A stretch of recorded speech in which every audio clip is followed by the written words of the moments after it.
Was there a plan to blow up the moon? The internet says it's true. Welcome to The Internet Says It's True, a show where every week we learn something that sounds made up but is really true, part of the WCBE podcast experience. My name is Michael Kent. Welcome back. Let's learn something new. Later in the show, we'll be playing the quiz game with actor and singer Brandon Anderson, so stay tuned for that. For my American listeners, I hope everyone had a great Independence Day holiday. I hope no one blew themselves up too bad. I had a nice, relaxing holiday this year. Volunteered at a horse show with Allie. We enjoyed that. Also went to my niece's graduation party. She'll be following in her Uncle Mike's footsteps, trying out for the Ohio State Marching Band this fall. So I've been spending a lot of time helping her get ready for that. Send your good thoughts and vibes, because there are like 400 kids trying out for 228 spots. So, send along the vibes. For my Patreon listeners, thanks for joining. I've been putting all the episodes up there a week early and ad-free for you, along with video. So that's a super good deal, considering you can do that and know that you're supporting this independent creator for whatever you feel like pledging every month. You can start at just $1. It's patreon.com/Michael Kent. This week's topic came from a listener. Now, if you have an interesting fact or piece of history that sounds made up, please send it in. It has to be true. That's the one thing. You can do that at theinternetsaysitstrue.com. There's a form right there on the homepage. I'd love to have you contribute to the show. That's what Ralph did. We've got listeners all over the globe, in 100 countries that I've counted so far, and this listener is part of Case Western Reserve University. He runs the U.S.'s Antarctic search for meteorites. Hey, Michael. Ralph Harvey here. Guess what I learned on the internet today? That all of the many problems, or at least most of them, that we face on this planet could be solved just by blowing up the moon. Who'd have thought it would be that easy? Who'd have thought that anybody would even think of such a thing? That can't be real, can it? Let me know, Michael. I gotta know. Well, thanks, Ralph. I will. I was excited to dig into this one. And there are two stories here. One is the first story from Ralph, that one scientist claimed that many of Earth's problems could be solved by blowing up the moon. And then there's a story about a secret government project that was hidden for 45 years that I think will surprise you. Alexander Abian was a brilliant mathematician. He published 3 math books and over 200 scientific papers. As an Iranian immigrant, he taught for over 25 years at Iowa State University. He had an undergraduate degree from Iran, a PhD from the University of Cincinnati, and in the field of mathematics, he was very well respected and accomplished. But he had this crazy idea that we should blow up the moon. No, really. He wanted to get rid of the moon altogether. The moon's gravity pulls at the Earth, causing tides in the oceans. It also greatly influences weather patterns in the world. So Abian, this otherwise really smart mathematician, had this theory that if we just got rid of the moon, we could eliminate heat storms, hurricanes, snowstorms, and seasons in general, because getting rid of the moon would mean the Earth wouldn't wobble on its axis. He said, quote, "Those who dismiss Abian's ideas are very close to those who dismissed Galileo," end quote. He was spreading these ideas starting in 1991 through Usenet groups and later in an Iowa State newspaper. Because it was such a bizarre idea and because he had so thoroughly and with such conviction tried to prove his theory, newspapers all over the world started printing stories about Alexander Abian's plan to destroy the moon. His plan was to drill a giant hole in the moon, fill it with a nuclear explosive, and detonate it remotely from Earth. Abian said, quote, "I am raising the petulant finger of defiance to the solar organization for the first time in 5 billion years," end quote. Immediately, almost everyone who studied astronomy and meteorology said that this would be a horrible, horrible idea. And before we talk about why, let's first discuss the fact that if we harnessed all of the most powerful nuclear weapons possessed by civilization combined, we wouldn't have enough to blow up the moon, not even close. It would take a giant astronomical collision to destroy the moon, similar to the one that likely created the moon in the first place. But then we get into what it would do to the Earth. If, by some miracle, the moon was able to be blown up, it would break into giant pieces. And where would those pieces go? Well, NASA was quick to point out that the Earth couldn't survive this level of debris. They'd go hurling toward the Earth at species-ruining speeds. Just the gravity on a giant piece of moon falling into our atmosphere would heat the Earth so much that it would be unsurvivable to anything and anyone. Even without that fact, like if you could wave a magic wand and make the moon disappear, there would be trouble still. The gravitational relationship between the Earth and the moon stabilizes the Earth's rotation, and without it, there would be massive earthquakes throughout the planet. Instead of getting rid of tides, tides would be like huge and unpredictable and would destroy continents. One astronomy professor, David Taylor at Northwestern University, was asked about this plan, and he said, "Sure, we'd destroy civilization, but we'd have great weather." So, when Abian died in 1999, his theory of solving all the world's problems by blowing up the moon died with him. When I was learning about Alexander Abian, I learned of another plan to nuke the moon. It was called Project A-119, and it was planned to be carried out by none other than the United States Air Force. We'll talk about that after the break. I have a special announcement for all my female listeners. Are you a woman podcaster looking to take your show to the next level? If the answer is yes, then you need to come to She Podcasts Live this October.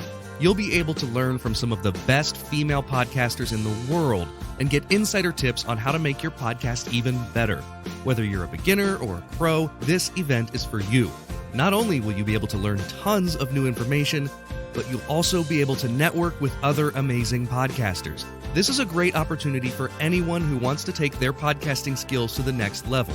Additionally, She Podcasts Live is committed to bringing a diverse and inclusive lineup, and their team works very hard to make sure those chosen are 50% women of color, LGBTQIA+, or both. They also highlight industry experts and leaders in the space, so attendees are exposed to the women at the top. Register now. You don't want to miss this event in DC. Go to shepodcastslive.com and enter promo code TISIT, TISIT, to get $50 off your registration. On the Music Journeys podcast, artists reflect on their careers and the importance of music in their lives. Donna Magabro has been singing for decades in Columbus and still finds inspiration in crafting new songs. It keeps me centered. It's a spiritual path. I do not believe I'm the best, but I feel I have something to offer too. I keep putting it out there. Keeps me young, Mike. Hear more from Magabro and other local and national artists on Music Journeys in the podcast experience at wcbe.org. I've been traveling again lately, and that means I've been wearing my Scotty Vest jacket, which is awesome for anyone who sort of lives life on the go like I do. It's been awesome for traveling around because it's got tons of pockets for all my gadgets, my phone, my glasses, my wallet, my charging cord, you name it. It's a clothing company I believe in, and I'm confident they've got an article of clothing that you'll love. The best thing you can do is take a look at all the awesome pocket-packed clothing on their website. To get 15% off your order, visit the link in the show notes. There was a time that humans used 100% organic products as healing balms and moisturizers for their skin. Well, I've partnered with an awesome company that wants to get back to those times. Fatco sells organic and responsibly made tallow-based skincare products. For centuries, humans used tallow in skin moisturizers and healing balms, but unfortunately, the topical application of these fats seemed to stop around the same time that animal fats stopped being considered part of a healthy diet. A lot of modern skincare products do more harm than good by stripping your skin of its natural oils. Let's change that. You can try them out now at fatco.com and get 15% off your order by using my promo code INTERNET. Go to theinternetsaysitstrue.com/deals for the link. Let's get back to our story. In October of 1957, Sputnik scared the crap out of America. America had seen itself as technologically advanced after World War II and was starting to learn that there were certain areas where the Soviet Union was catching up. The Soviets had previously been seen as sort of technologically primitive, but the USSR put their foot on the gas when it came to educating and training scientists. They were creating 2 to 3 times as many scientists per year as the US, and all of this came to a head when Sputnik 1 was launched. The Soviet Union was the first to send a man-made object into orbit around the Earth. This man stands on the threshold of outer space. It's the biggest story of the year, possibly the #1 story of the century. This launching of the Russian satellite, which brings into the realm of possibility all those wild science fiction stories of interplanetary travel. This story of the Russian satellite burst upon a startled world early in October. Russia announcing she had shot a man-made moon 560 miles into space, where it was circling the Earth at the dizzy speed of 18,000 miles per hour. Now, the Sputnik satellite itself wasn't anything super technologically advanced. It was just a 23-inch sphere of aluminum that did nothing but broadcast a radio beep. But the way that they got it into space was pretty frightening. If the Soviets could put a satellite on a rocket and send it into space and into low Earth orbit, they could put a nuclear warhead on a rocket and send it anywhere in the world. That was the fear. With the Sputnik 1 and the R-7 Semyorka ICBM that launched it, the world got a lot smaller, and that was terrifying. The US scrambled to get a satellite into space, and it's not that they hadn't already been trying. Project Vanguard was the US's attempt at launching a satellite into orbit, and it would have beat the Russians' attempt by a month if they hadn't been faced with a laundry list of issues and delays. 2 months after Sputnik, the first US Vanguard attempt ended in a failed launch. The rocket fell to Earth and exploded. What happened is already unhappy history. Another setback for the United States in the race into outer space. Here are official Defense Department films of the launching of the 72-foot missile, a loss of thrust, and fall back to Earth in split seconds. It took as many as 4 failed attempts before the Vanguard project was given to NASA, and they successfully launched Explorer 1. Now, Sputnik 1 had stayed in orbit for 3 months, and around the time Sputnik 1 fell out of orbit and burned up entering the Earth's atmosphere, Explorer 1 was launched and stayed in orbit for 11 years. The next U.S. attempt, Vanguard 1, was launched into orbit in March of 1958 and remains in orbit to this day. Even though the U.S. now had successfully matched the Soviet satellite capability, it wasn't enough to prove their dominance, and the space race had been started. All kinds of rumors started swirling of what the other side was planning. It was a time of speculation and fears of one another's capabilities. The news called it the Sputnik Crisis. One of the rumors was that the USSR was planning to commemorate the Bolshevik Socialist Revolution by launching a hydrogen bomb and detonating it on the moon. The info came from an anonymous source to a Secret Service agent. It was an idea that had even been considered by an American scientist, Edward Teller, back in 1957, exploding a nuke on the moon to analyze the effects. After hearing rumors of the USSR plan, the US started looking at the possibility seriously. They developed a plan called Project A119, a study of lunar research flights.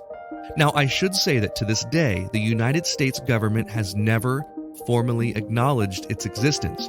But the plan was leaked in the press and later confirmed by Leonard Reifel. He was a former NASA executive who led the project back in 1958. The reasoning for detonating a nuclear explosive on the moon was multifaceted. It would help scientists answer questions about astronomy and astrogeology, as well as the effects of a nuclear detonation in space. But there was more to it than that. It would be a show of force to the world. It would assert dominance over the Soviets. According to Reifel, he led a 10-member team to work on the project at the Illinois Institute of Technology in Chicago. Now, on that team were astronomer Gerald Kuiper and one of his doctoral students, a guy by the name of Carl Sagan. It was Sagan who had the job of doing the necessary calculations to determine whether or not the explosion would create a cloud of dust that would prevent it from being seen from Earth. If the detonation was meant to be used as a show of force, it was important that it could be easily seen by the naked eye from Earth, almost 239,000 miles away. One of the ways they considered ensuring this was by adding sodium to the bomb, which would create a glowing effect. There were a series of problems with the plan. One was that the hydrogen bombs were heavy, so a smaller nuclear warhead, the W-25, was chosen. It would have to detonate on the part of the moon not lit by the sun in order to be seen. The cloud created from the explosion would then catch the sun's rays, and that would be seen from Earth. If a nuke were detonated in space, there wouldn't be the typical blast and mushroom cloud we're used to seeing, because there's no atmosphere, but there would be a huge amount of radiation and particles that would eventually rain down on the planet. The highly charged and quick-moving electrons would create a giant magnetic field on Earth, and this could essentially cause an EMP that would create huge swaths of power outages. This was proven in the early 60s when the US detonated a small nuclear bomb at 250 miles above the Earth. It was known as the Starfish Prime, and it caused electrical problems throughout Hawaii. But the biggest problem was the concern of nuclear fallout. If the moon was a place that we were planning on eventually visiting, nuclear fallout would just add to the complications of lunar exploration. In 1959, the Air Force canceled the project. There were just too many risks associated with it, and there's also the concern of militarizing space. In 1963, the United States, the United Kingdom, and the Soviet Union signed the Limited Nuclear Test Ban Treaty, which would prohibit these types of nuclear tests. Then, just 10 years after A-119 was scrapped, the U.S. accomplished a better method of asserting its dominance in the space race. Tranquility Base here. The Eagle has landed. Roger, Tranquility. We copy you on the ground. You got a bunch of guys about to turn blue. We're breathing again. Thanks a lot. That visage and that voice from space belonged to Neil Alden Armstrong, first mortal to put a boot print on the moon. In 1969, Americans became the first to walk on the moon. This was a huge victory for America, and may not have been possible if we'd have nuked the place. I mentioned earlier that although A-119 was never officially admitted to by the US government, it was leaked. The leak happened in the 1990s by Carl Sagan himself. I used to have a poster I got at the Scholastic Book Fair. It was of space, and it said, "Shoot for the moon. Even if you miss, you'll land among the stars." Well, this is one story where it's safe to say, I'm glad we missed.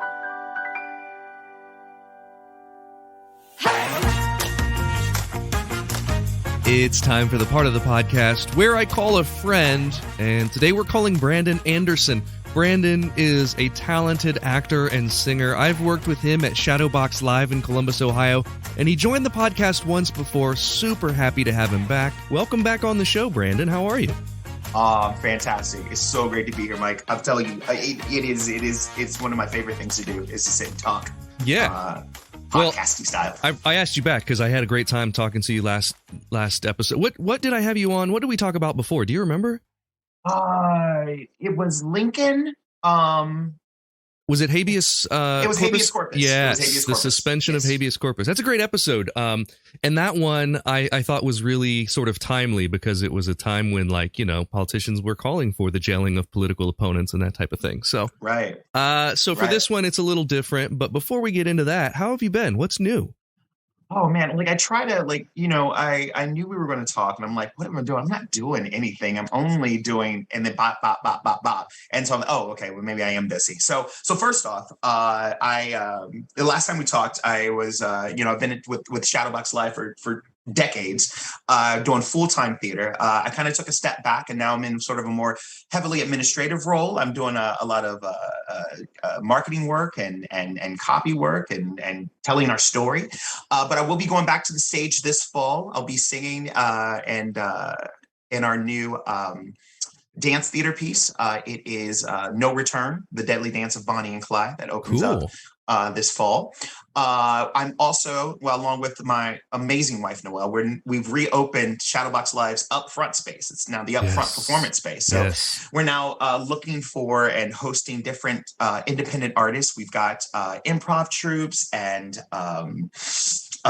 science lectures, and we'll get some love and relationship experts in there. And we're also doing resident theater, small plays and stage readings, kind of making it a place that the community can come together and share art and even present it if you're brave and bold enough. So absolutely, I would like to come in there and do a live episode of this podcast sometime. I wonder. I never thought you might consider that if I mentioned Upfront. Oh wow, really? I think not a lot of people have been to a live recording of a podcast. And I think it would be interesting to do that and maybe add in some of my show so that there's a little bit for, a little bit of eye candy if you're not quite 100% into this podcast. And I guarantee for those folks who don't listen to podcasts, they're going to go away and say, oh, that was interesting. I want to listen to more of this, or I want to know more about this. And it's so interesting about podcasts too, because when you're listening to them, like it's a rhythm and a whole genre in and of itself. You want that warm voice. You want someone just having a conversation or just kind of peeking in on someone's conversation that they're having. That's what's so inviting about it. But like, if you're not into talking, if you're not into conversing, it's intimidating. But so when I got into it, because I'm kind of a shy person in real life sometimes, but I got into podcasts because I found one that was funny, and then I found, and older folks, when I talked to my parents about them too, they found one where, an old soul singer, a favorite one of theirs, was on a podcast and they wanted to listen and hear stories. So it's like this avenue that people need to find their way into podcasts, I think, because it really is, it's kind of bringing back conversations, and I think that they're really cool. I see podcasts as, and I started listening to podcasts when podcasts became a thing. I was instantly intrigued because I was like, this is old form radio shows, that I can take with me and listen to while I was really heavily traveling a lot. And for me, what they are now is education, and it both deepens my knowledge of things and sparks my interest in things. So I'll listen to a 20-minute podcast on something and then spend a week finding YouTube videos and I'm big on, I love maps, and one of my favorite things to do is get on like Google Maps and find exactly where whatever this podcast is, it took place, and the buildings where it happened and the roads where. I was listening to one about Bob Dylan's motorcycle accident in the mid 60s. And I was like, I want to know where his houses were and where he was driving and where he was. And I got all that stuff. I was like deep in the map of Woodstock, New York, trying to figure out all these locations and stuff. I just like, exploring and then going down those rabbit holes for days. But speaking of rabbit holes, I love this topic. This one was a lot of fun. And the audience knows the answer to this first question, but they don't know the answers to the ones after that. For the first one, we're going to play for a joke. So if you get it right, I have to tell a joke. If you get it wrong, you have to tell me one. Is that fair? Okay. That's fair. Here's your question. In 1991, a math professor at Iowa State came up with a plan that got nationwide attention. He said that you could end most of Earth's problems, including hurricanes, snowstorms, heat waves, seasons, which in turn would eliminate seasonal depression, by doing what? Was it A, installing a giant sun glare shield in space, B, making it illegal to pee in the ocean, or C, blowing up the moon? I'm going to say A, the reflective, the sun bouncer. The sun bouncer. The answer, believe it or not, is C, blowing up the moon. Alexander Abian was the guy's name. Can you believe this? Alexander Abian. This guy was a brilliant mathematician. And he, published hundreds of papers, several books, but he had this idea that if we got rid of the moon, we would get rid of the effects of the moon, which would mean tides, which would, all these dangerous tides, right? The axial wobble of the Earth, all these things. Of course, the scientists immediately jumped on this. Astronomers and meteorologists said, you can't get rid of the moon.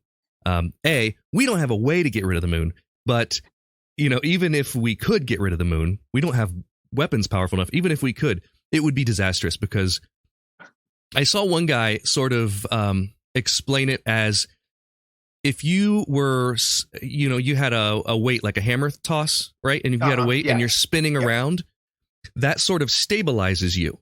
Right. And when you let go of it, you kind of wobble, right? Like you get a little crazy with your gravitational pull.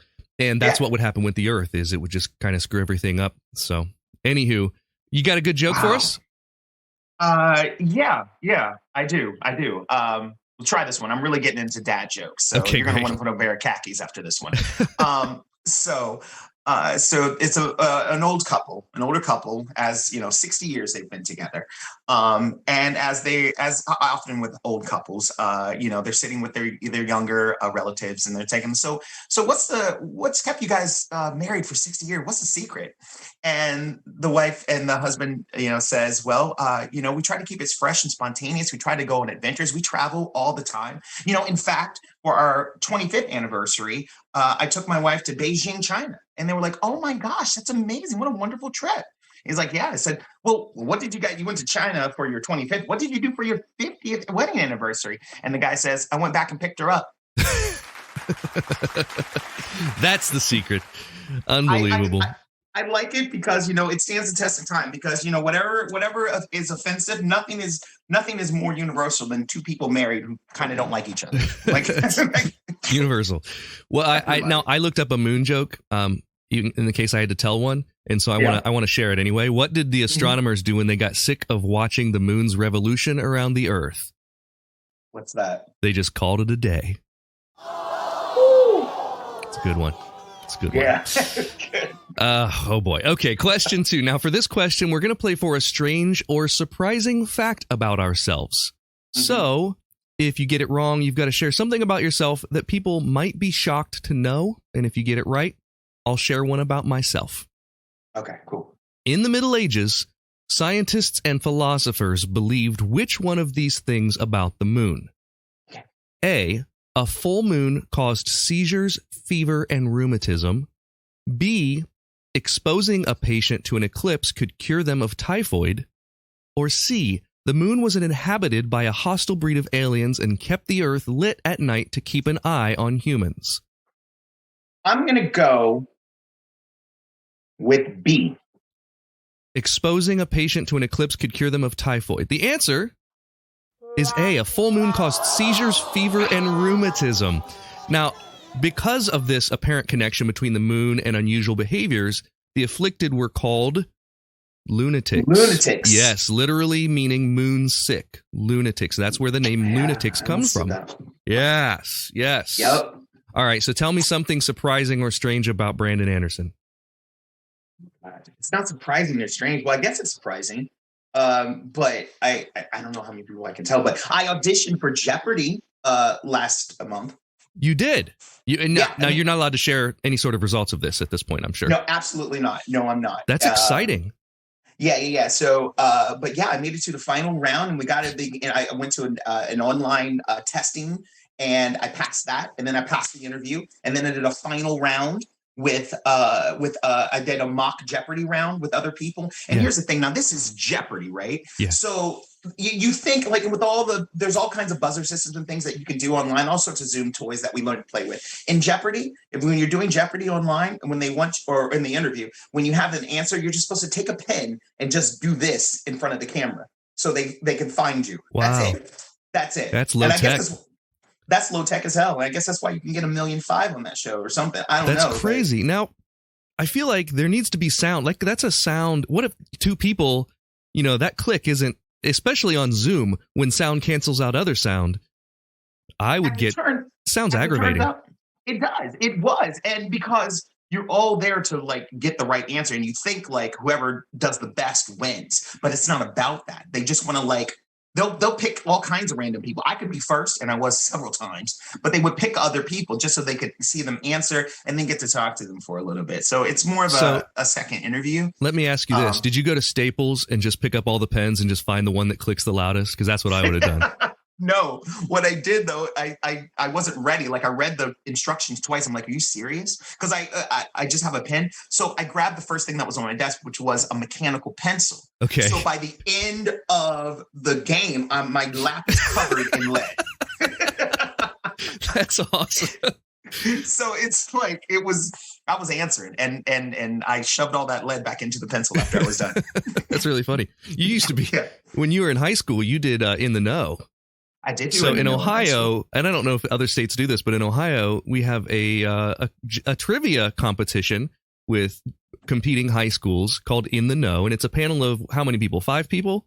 It's a four people.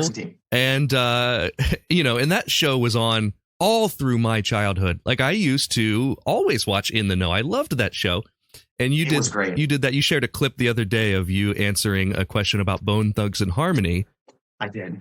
And when you did that, I got onto a Bone Thugs and Harmony kick, and I was looking at their Wikipedia page, and I learned the original name of Bone Thugs and Harmony from Cleveland, Ohio, Band-Aid Boys. Isn't that amazing? It is amazing. And brave, too, because that was a short-lived fad. You know, when people were wearing Band-Aids. I don't even know if it had anything to do with that fad. It probably did. Maybe, but like it was a Midwest thing, and like Nelly kind of peeked at it, but you put a Band-Aid on the side.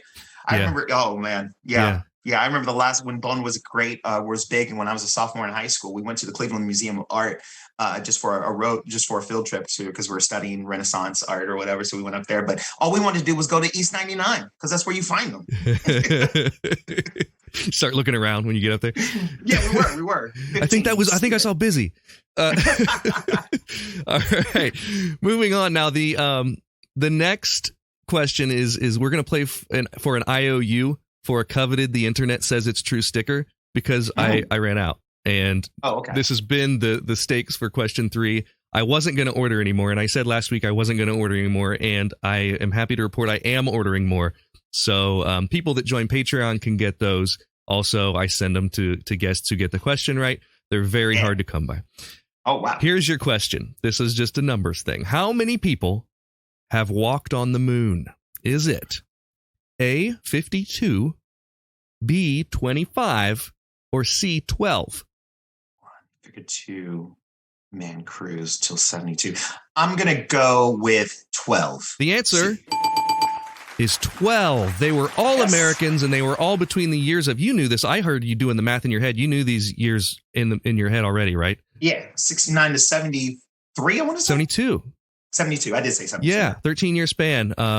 That's not even a 13-year span. That's a 3-year span. I just don't math very well. So in 3 years, those Apollo missions put 12 men on the moon, and then we just decided we don't need to go back. We don't need to go back. Leading now everybody wants to go back. All the conspiracy theorists to say if it was real, we would have gone back. It is kind of amazing that we haven't been back. I would say so too. I was really hoping for a moon base by now. Right.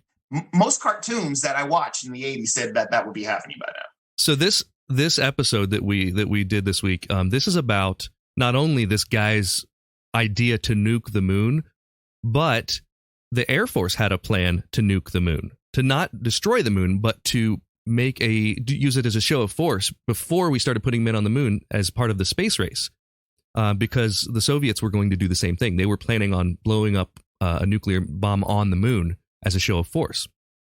And had we done that, the moonwalks would have been a lot of radiation up there. There would have been a lot more to deal with than just no atmosphere or very little atmosphere, whatever they have up there. Wow. No atmosphere. Wow. People are dumb. Yeah. So you get a sticker when I get stickers. Okay. I don't know if I ever gave you a sticker from last time, but you'll get two. I wanted to wait until the question. I didn't want to Ellen you, but you're 2 stickers deep, bro. Yeah. I'll get one for you and one for Noel once we get that. Great. Yeah. So for question 4, let's play for. I didn't write stakes for this one. Let's do it for doing the dishes. That's always a fun one. So now I will say that right before I came down to the basement to meet with you, I did the dishes. Mm-hmm. So I don't have to do anything. So you don't have to do anything. Yeah, and I think I may have to put the tab in the dishwasher. I think I loaded it. Okay, so here's the question. In March of 1958, Vanguard 1 became the second artificial satellite put into orbit by the U.S. What nickname did the Soviet premier Nikita Khrushchev call the satellite? He had a specific nickname that he used in media interviews about the U.S.'s satellite. Did he call it A, the grapefruit satellite, B, the cowboy satellite, or C, the inferior satellite? Wow. Khrushchev had so much shade, so it could be anything. I'm going to go with B. The cowboy satellite. Yeah. The answer is A, the grapefruit satellite. He did not mean it as a compliment. The satellite. So here's the thing. The satellite that the U.S. had was the size of a grapefruit. And his Sputnik 1, launched the year before, was the size of a large beach ball. It was 23 inches. Sputnik 2, which also had been launched the previous year, was larger than that, and it had a dog in it. So take that, Eisenhower. Latka. And she's still up there. No, they actually burned up, unfortunately. No, she didn't make it back home. Should have given a trigger warning for that. But yeah, that dog was part of their second satellite. And you know what's bad about that is they came out and said, well, she survived like 2 orbits. But then they later, like years later, were like, she probably was alive for 20 minutes. Because the heat, they didn't have, that was horrible. Horrible what we did to dogs. And, the U.S. used monkeys. Yeah. I mean, no one had the tech for that. I read somewhere that the Apollo computers ran on like 256 a RAM. Which was a lot for back then. It was huge. My first computer had 256, and that was like 1996. Ooh. Probably, Did right? You have a compact? Were you Presario? Woo. Yeah, compact Presario. That's exactly what it was. Well, that wasn't my first computer. That was my first personal, like the one that I brought to college with me. Mm-hmm. And then I think, what was after 256? 480 something? 486? Yeah. So that's what I had after that. And yeah, it's crazy. Like it's crazy. It's crazy to be at the beginning, like to ride history like that. Yeah, like you think back, it was amazing at the time, and now, like if we had that now, we'd be so frustrated with everything. Yeah. Oh God. So. And they were like, it only took us 20 minutes to get the signal. Yeah. Can you believe that, guys? Sure. Yeah.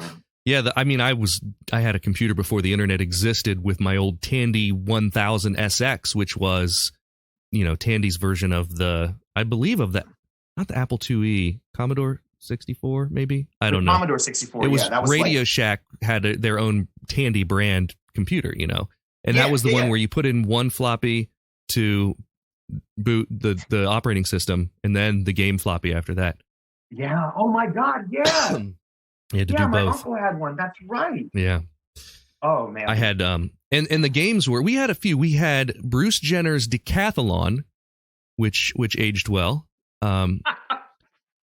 Which I remember really liking. We played that game a lot. Mostly games. Treasure Island was like a I don't remember what you call it. It's like an RPG where it gives you like 10 options at the bottom of the screen. Would you like to do this, do this, do this? Yeah. Like that I remember. And just watching. I didn't play these myself. Yeah. Oh man. Wow. So anywho, these satellites actually didn't have any of that. When you talk about what they did, the first one just beeped.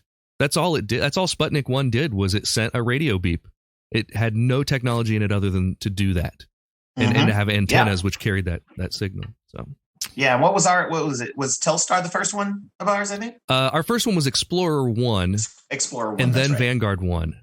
There it was, yeah. Yeah. And then, that's all my research for this episode took me through. No, that's okay. Yeah. So, this is good. It's good base trivia knowledge. Like people think trivia, like everything. You just know a little bit about a lot. Yeah. These questions this week, I'm realizing were pretty hard. So you're 1 for 4. And you've got 1 left, but you do have to do the dishes. So you're welcome, Noel. It's if you guys have dishes to do right now, they are to be done. Yeah. Now, speaking of dishes and kitchen and that type of thing, you hurt yourself recently? Yeah. I'm just getting back. I was at the last day of May 31st. It was late. I was washing dishes. Oh no. I'm going to feel so bad if this happens again. And a glass started to roll off the counter and I went to catch it and so it wouldn't break. And I caught it. And when I picked it back up, I went ahead, I grabbed it, and when I went to pick it back up, instead of setting it on the counter, I slammed it into the corner of the counter. Oh, so the corner of the counter went through the glass like an arrow, and it shattered in my hand. Oh, geez. And so, I lacerated all the way down to the bone in just my one ring finger right here. So right now it's healing. There's a little scar there. I had to do surgery on the 16th of May. So I'm about 6-7 weeks out. So I did that, and they had to reconnect tendons and stuff then, right? Yeah, they had to reconnect tendons and nerves. They did micro sutures in there. So right now we're working on getting this bad boy Straighten back out. bending and straighten back up. But yeah, hopefully I'll be able to make a fist by Labor Day. Oh my gosh. Well, I'm sorry, man. That sounds painful. I'm glad that you're healing up. And geez. It really, I mean, I learned a lot, and it's my right hand, and I'm a professional writer, like it's what I do. Yeah. And so it took a long time to master the talk to text, a few weeks, and a lot of frustration, when you, especially when you think you're healed and you're not. Yeah. Oh man. So, but yeah, trust me, when people tell you that you're hurt, just believe them and just let it be. Like take rest, people. Did you fight it? You were trying to do too much? All the time. Yeah. All the time. Yeah. My OT, my occupational therapist right now, she just remembers, she has to remind me to, when you give a little, you're actually giving when you do a little, you're actually giving a lot. When you try to crush something, you try to overextend yourself, you're just going to do the damage. And just got to be careful. Yeah. Well, I'm going to relay those words to my father, who had some serious neck surgery this week. So I don't know if he listens to this podcast, but if you're listening, Dad, chill out, sit down, read some books. Don't do anything for a couple weeks. Don't do it, Dad. He had a couple vertebrae replaced. You can do that, by the way, I learned. You can just if your vertebrae go bad, they just put a new one in. 2 of them. Put a new vertebrae in. They just take it out. It's similar to like memory on a computer. They just take one out. Yeah. Put the other one back in. I believe it's a bacchiotomy. Bacchiotomy. It is. Wow. That's a technical term. It's very much like a USB drive, kind of. Very much like that. Oh man. Well, we're down to the last question, and this one, Brandon, is for all the marbles. So if you get this one wrong, I'm banning you from the show. You won't be asked for a third time. Here's your question. If you were forced to wake up in the morning every day for the rest of your life to one song, what would that one song be? Okay. It's tough for you. It's really tough. Okay. I guess I would have to say Human Nature by Michael Jackson. Human Nature. Because I have to wake up, right? Yeah. And if they say why, then tell them. Tell them that it's human nature. I would tell them, why you do it that way? And that's what I'd ask them subsequently. Yeah. Like, why you do me that way? If that's what he says. Now, I would, and you look out through the window. Mm-hmm. And you know why? Electric eyes are just everywhere. It's too early. Right there, if electric eyes are everywhere, it's too early. You need to wait until the sun comes out. You can. You don't want to see electric eyes, man. You gotta go back. You gotta go back inside. One of my favorite Michael Jackson songs, and one of the only ones that I can actually sing. It's in my range. Oh well, it's got the falsetto parts and stuff, but sure. But the rest of it is in the non-falsetto parts are in my range. One of the only ones. If I were ever to do Michael Jackson karaoke, that is the song I choose. What is it? That's the one. If Human Nature's the one. If someone said you've got to do karaoke, I'm not choosing Michael Jackson. But if they said you've got to do Michael Jackson karaoke, that's the only one I think I could do. Damn, that's a good one. You're right. I would do Annie, Are You Okay? Honestly, Smooth Criminal rather. Yeah, Smooth Criminal. Because it's just if no one's looking at the screen, if you don't put the words up, it's really just all staccato. So you sound badass. That's true. Yeah. Like, what is shaka bone bone? Your answer, Human Nature, is a correct answer. So I will be happy to have you on the podcast anytime. I can't wait. And it was so good to catch up with you, Brandon. You too, Michael. It was so great. And you don't act like we didn't talk about coming to the Upfront Performance Space for a live edition. So it was, I remember when we talked about it, and I'm going to give, ticket opportunity to the people on Patreon before I do anything else when we do that. So now's the time to join up. So, all right, man. Brandon, take care, Mike. Absolutely. Michael, it was so great to see you. You too. Take care. Well, that's all for this week. Thanks to Ralph for the show topic and to Brandon Anderson for being my guest. Here's the kid from the Pink Floyd video. Thank you for listening to The Internet Says It's True. To listen to episodes ad-free and a week early, support us on Patreon. You can do that at patreon.com/Michael Kent. If you learned something just now that you didn't already know, go to the Apple Podcast app and leave us a review with 5 stars and a few words. That helps us a ton, because that's how the algorithm works. I don't know what an algorithm is, but just do it! See you next week for a brand new episode of The Internet Says It's True! The Internet Says It's True would like to thank the Patreon subscribers whose monthly contributions help to make this show possible. Sean Brown, Bryce Swanson, Eugene Anderson, Matt McVeigh, Jim Martin, Joanne Martin, and the show's official Emperor kick track. The show is written and produced by me, Michael Kent. The theme song is by Finite Music Forge, and additional music this week was from Bobby Richards and Asher Falero. All audio clips in this episode are used for education and commentary and are used under Fair Use Title 17 U.S.C. Section 107. You can listen to past episodes by searching for The Internet Says It's True wherever you get your podcasts, and you can see bonus content at patreon.com/Michael Kent.